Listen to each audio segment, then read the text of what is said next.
point number 6, mobile classroom. Okay, this is when I am now showing you how to duplicate your time, which means while you're already doing something else, we're going to layer it with obtaining the information we need to go to the next level.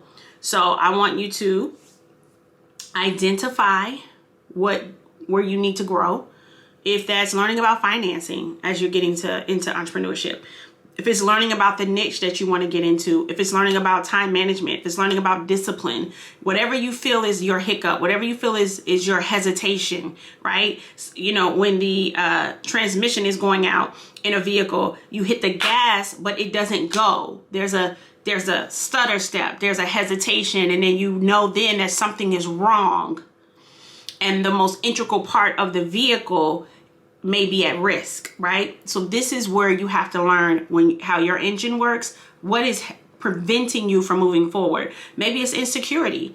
So now you need to be going to self-development books. You need to be listening to Jim Rohn. You need to be listening to Eric Thomas because you're having some insecurity issues and you need to be talked out of that. Because going back to point number 1, what you're thinking, you're most likely saying, I'm not going to be good at this. I can't handle it. I'm not tech savvy. And guess what? Guess what happens? You prophetically create your reality. So you first need to figure out what is stalling your engine. Write those things down. For me, right? Consistency. Sometimes I have to go back and okay, you got to get your more consistency in this area. And I'll master it in one area and I'll need to grow in another area with consistency. And then I'm wanting to go back to those books. I want to go back to the compound effect.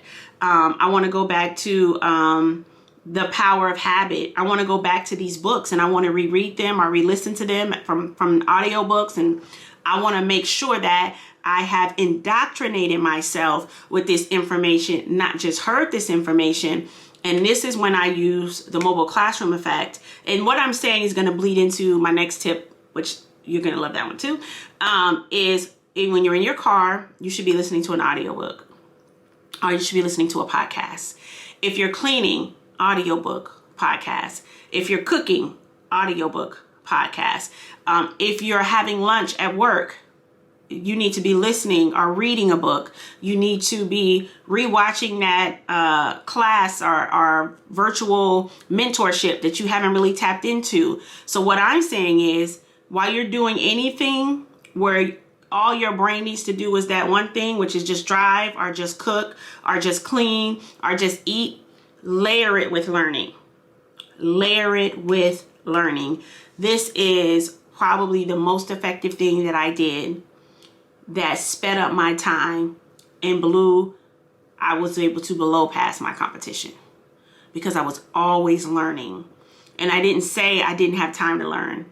I had to drive. I had to drive my son to school. I had to drive to the grocery store. I'll go to the grocery store and have a book on. I'd get through 3-4 chapters by the time I actually left my driveway, grocery shopped, got back home, put them up. Don't mess around and cook. Okay, I might finish the whole book. I mean, this is what I'm saying when I tell you there was no wasted minutes in my day. And so now that you've audited your time, you're going to have the time where it's just wide open. You can sit down and you can execute on the things you're learning. That's what I want you to utilize that time for. But while you're moving about and going about your day, I want learning in your ear or right in front of you as you eat. If you're eating alone at lunch, for work, whatever, I want you to find the time in the day to layer learning on something you're already doing.